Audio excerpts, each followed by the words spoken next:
सलाम, नमस्ते, सत श्री अकाल और जय भीम जोहार। साथियों, झारखंड में जो हंगामा मचा है, शोर है, तमाशा है, इसके केंद्र में दो तीन लोग प्रमुखता से प्रमुख किरदार बनकर कैरेक्टर बनकर सामने आते हैं। जिसे पहला नाम है नेत्री, आदिवासी नेत्री निशा कुमारी भगत। वही नेत्री जिन्होंने डिलिस्टिंग की मांग को लेकर अपना मुंडन तक करवा डाला।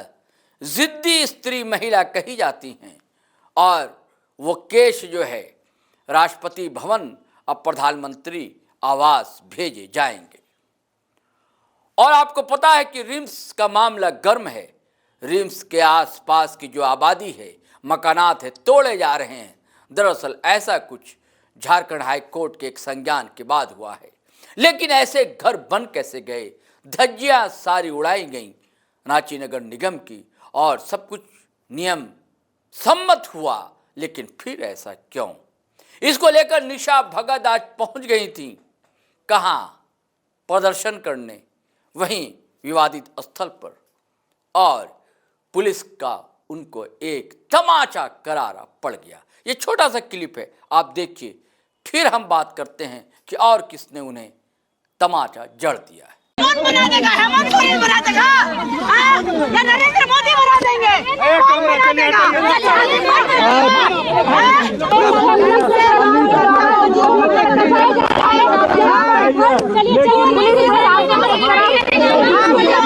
एक तरफ पुलिस और दूसरी तरफ निशा भगत यहाँ के महिलाओं के साथ बैठ गई है। ये बड़ी तस्वीर हम आपको दिखा रहे हैं। और लेट गई है निशा भगत, लेट गई है। कौन बना देगा? हेमंत सोरेन बना देगा? हाँ? या नरेंद्र मोदी बना देंगे? कौन बना देगा? तो कौन बनेगा? वो तो दोगला निकल गया हेमंत सोरेन। क्या बनेगा? कल्पना सोरेन, हेमंत सोरेन मंत्री यहाँ का नेता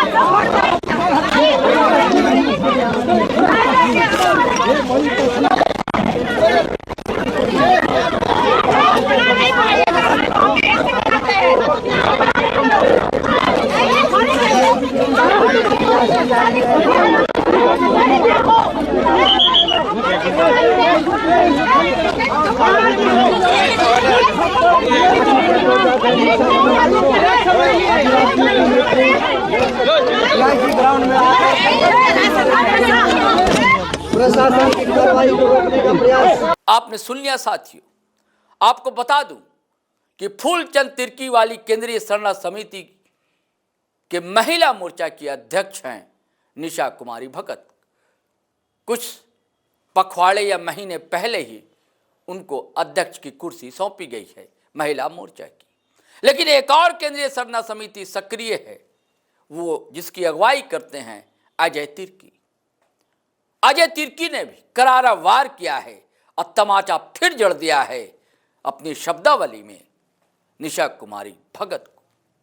जब टकली का सवाल उठा, उन्होंने एक बयान दिया था। आज फिर उस पर कायम रहे और कहा उन्होंने कि एक टकली होने से काम नहीं चलेगा। अगर हजारों टकलियां हो जाएंगी नेत्रियां, तब भी जो भी निर्णय होगा वो संविधान सम्मत होगा। थोड़ा बच्चे बताते इस बार उन्होंने बात रखी। उन्होंने कई सवाल उठाए। उन्होंने सीधे सीधे डिलिस्टिंग की बात की। उन्होंने सीधे सीधे पेशा कानून, उन्होंने सीधे सीधे सरना कोड का सवाल प्रमुखता से उठाया। उन्होंने कहा कि सरना कोड अगर मिल जाएगा, ये सारे सवाल जो मांगे हैं लोगों की गौण हो जाएंगी।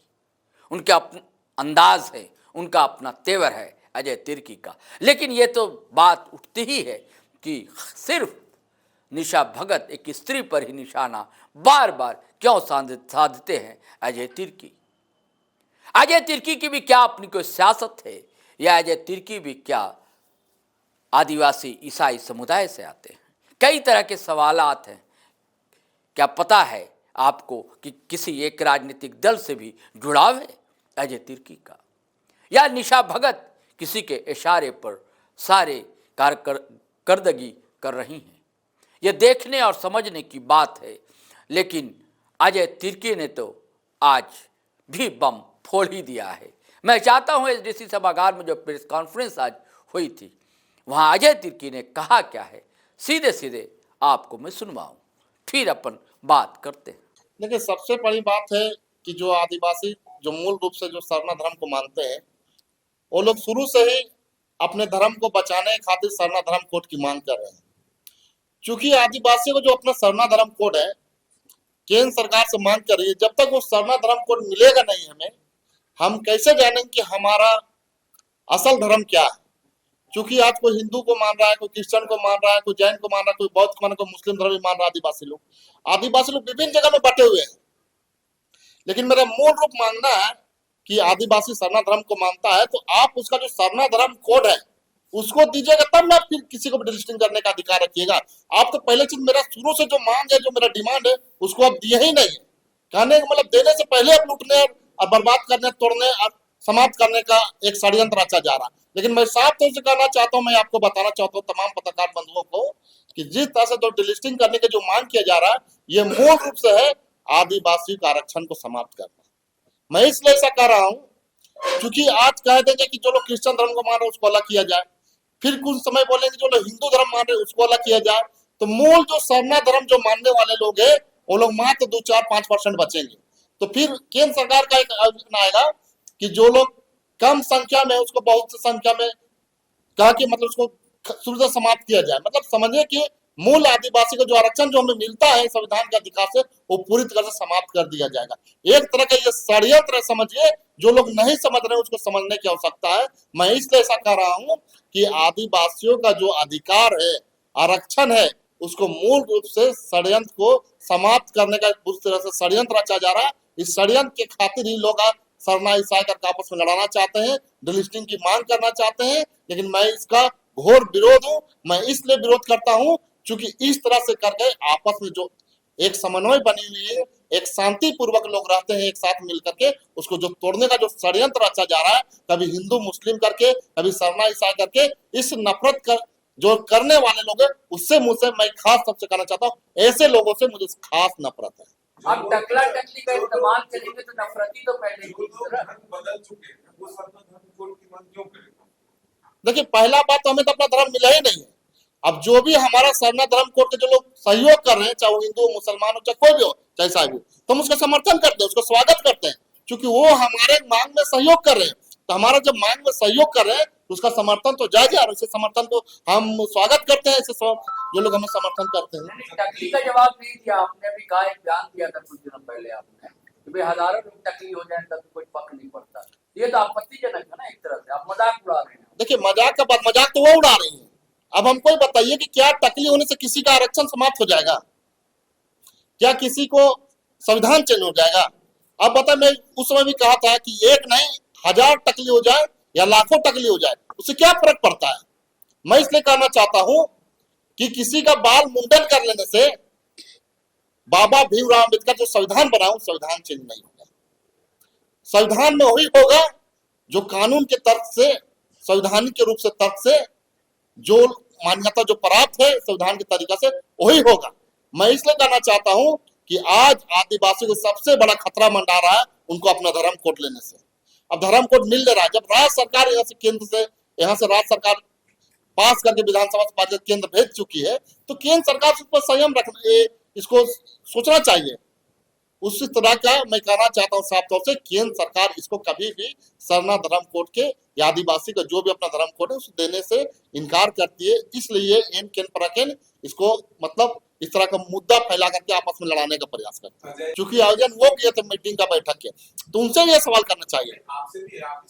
जिस दिन हम बैठक करेंगे उस दिन सारा हम पूरा तैयारी करके बैठेंगे, सारा संगठन को निमंत्रण देकर बुलाएंगे। लेकिन जिस दिन हम कहेंगे उस दिन आप हमसे सवाल कर सकते हैं। अगर किसी का आपत्ति रहा या कोई संगठन नहीं आएगा तो उसको हम जवाब दे सकते हैं। लेकिन मान के चले किसी शादी में हमको निमंत्रण मिला है, आप कहें उस शादी में कैसे क्यों नहीं आए, तो ये समाज की बात नहीं है। आपको समाज की बात करने से नहीं होता है ना, ऐसे नहीं चलता है। आपको पहले से सूचना तो होना चाहिए ना कि बैठक है आज।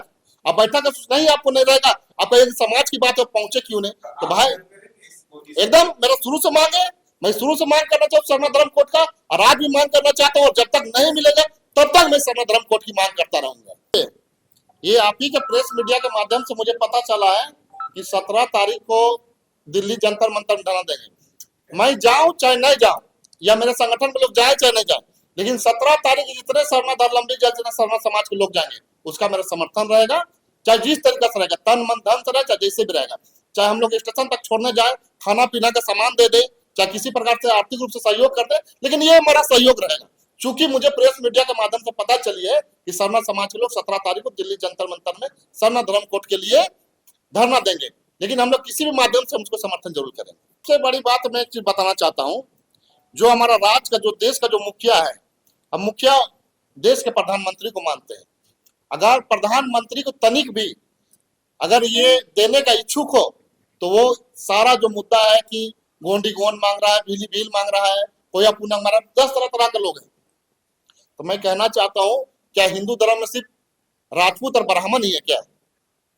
राजपूत धर्म में जब हिंदू धर्म आप जब देखिएगा तो बहुत सारे जातीय धर्म के लोग हैं। तो उसी प्रकार से मैं कहना चाहता हूं कि आदिवासी में भी बहुत तरह से जाति के लोग हैं, चाहे गोंड हो, भीली हो, उरांव है, मुंडा है, खड़िया हो, संथाली हो, बहुत सारे। लेकिन मैं एक चीज से कहना चाहता हूं कि केंद्र सरकार अगर देने की इच्छुक हो तो वो जरूर देंगे। और मैं साफ तौर से कहना चाहता हूं कि सबसे बड़ी बात कि सरना धर्म कोड लिखने वाले लोग 50 लाख के पार है। और मैं कहना चाहता हूं, आज अगर धर्म कोड की लिखने की बात होगा तो पूरा देश में कम से कम 5 करोड़ लोग पार कर देंगे। मैं इसलिए करना चाहता हूं, इसलिए जो सबसे बड़ा है, जो सबसे ऊंचा है, लोग उसको लेके चलते हैं।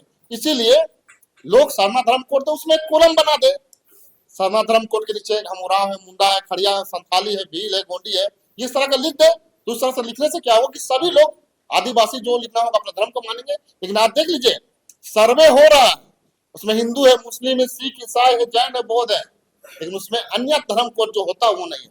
अब बताइए आदिवासी लिखेगा तो कहां? सोचने वाली बात है कि आदिवासी लिखेगा तो कहां? अब आदिवासी को पूरी तरह समाप्त करने की षड्यंत्र रच रहे हैं। आदिवासी का अलग जो पहले जो कॉलम हुआ करता था, अभी से 8-10 साल पहले, वो कॉलम होता था अन्य का कॉलम, जिसमें लोग अपने धर्म को लिखते थे। अगर हम कोया पूनम मांगते कोया पूनम हो, हम संथाली मांग संथाली, हम सरना तो सरना लिखते थे उसमें।